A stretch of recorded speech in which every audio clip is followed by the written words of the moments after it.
My name is Marigold Hughes and I'm the producer of the Grandchildren of Hiroshima project. My name is Jonathan Petherbridge. I'm the creative director of London Bubble. So the project idea came from the Grandchildren of the Blitz, which was an oral history and performance project. So we were training children in interview techniques. So children in pairs went along to interview survivors of the Blitz. Well, we matched the children with the survivors according to their ages.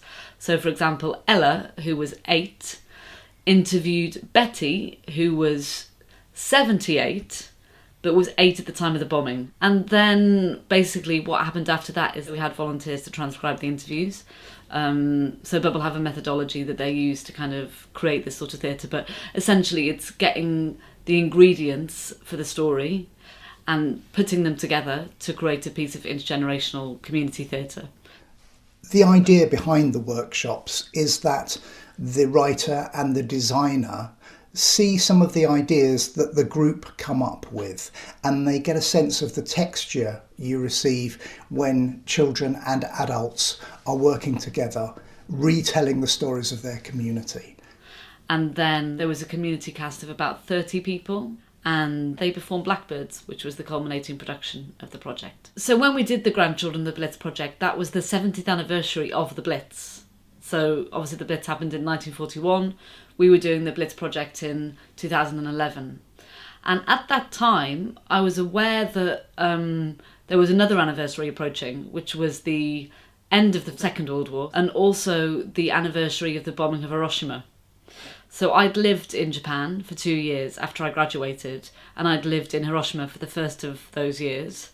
I remember visiting the Peace Museum and being completely horrified by all the exhibits, and it being a pretty life-changing moment. Knowing that the anniversary was approaching and knowing that we'd got this project under our belt, I thought it would be really interesting if we were to apply the template of that project to a project that focused around the memories of the bombing. So Yorie and I ran workshops in Hiroshima with about 20 children.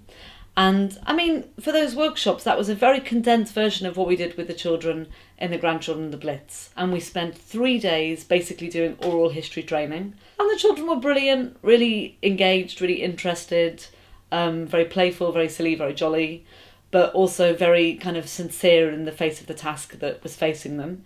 And then we brought the elders in, the survivors, and we did 2 days of quite kind of intense interviews. For the next 3 weeks, we did further interviews. So a process that took about 3 or 4 months for the Blitz project was just necessarily sort of packed into 4 weeks. And then at the end of that month, we did a project launch in Hiroshima. And that was basically about, updating the people in that community as to what we were doing, what our plans were for the next stage of the project. I was fortunate to go to Hiroshima this April and work on the stories that Marigold and Yorie had gathered last year. We weren't sure anybody was actually going to turn up for any of the workshops. We know it works in London, but working with an intergenerational group is unusual in Japan. But people turned up. It was fantastic. We took the stories and we shared them with the group. We mined different stories. We worked on passages. We worked from freeze frame very slowly. Then we worked on dramatising things. We used different objects, household objects. We used newspaper for moulding and symbolising things. And we used playground games as well. So within the workshops, we did some work on puppetry, and it feels like quite an interesting element to kind of begin to weave into the production.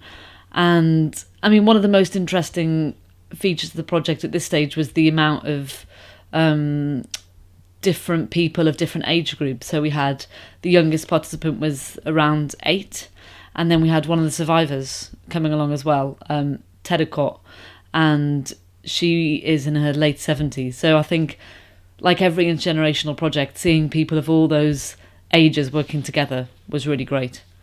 But we also did some work on more kind of design-led elements. So in one workshop we used kimono, Japanese kimono, to mark out the 7 rivers of Hiroshima. Similarly to the Blitz project, we did a number or a couple of Make Do Men sessions. And in these sessions, we asked the participants to go away and do some research into the clothing of the period, into the hairstyles of the period.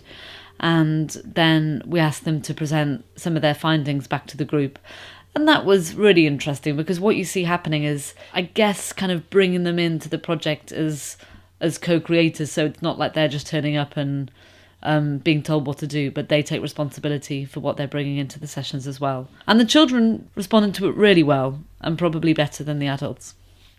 There was one story that we worked on in the workshops, and that was Teruko, who had been coming along to the workshops. She remembers, as a little girl, her mum being at home and pulling out a futon from the cupboard and telling all of the family to come into the same room and putting the futon over everyone's head. And she remembers the mum saying that they were all going to die, but they were all going to die together, and for that they should be happy. So it was quite a striking moment in the workshop when a group had taken that on to develop and to dramatise, because Teruko was watching a modern child playing her 70 years ago. Yeah, so by the end of the workshops, the writer Mizaki had written about 3 pages of script, and we had a collective read through of those first pages. And I think it was quite a positive note to end those workshops on, to give all of the participants a bit of an idea of what we'd be working towards and what we'd be coming back to in the summer. When we set out to do this project in Hiroshima, I think we were very mindful of wanting to connect the project out there in Japan to London and the local community of Bubble. Because obviously Bubble is it's a community theatre rooted in its local community, and we wanted to make sure that we could bring things back to Bubble as well. And that's when we developed the After Hiroshima project. And that project is a project that is exploring the legacy of the bombing in Hiroshima. So it's exploring the different responses that people had directly after the bomb and how those responses changed. And also the impact that the bombing had on the creation of the peace movement, and specifically CND. When you visit Hiroshima, everywhere you go, there are memorials to people who died in 1945. There's a sense also that the city wants to tell its story. The survivors are constantly telling children and visitors about what occurred and why it occurred, and telling them that it must never happen again. I got a sense on this visit that Hiroshima is desperately trying to share its story with the rest of the world, and I'm not sure that the rest of the world is listening. I think it does have a story to tell and something that we need to hear. And I'm rather hoping that the Grandchildren of Hiroshima project and the After Hiroshima project, without being overtly political, can help us learn the lessons of this atrocity.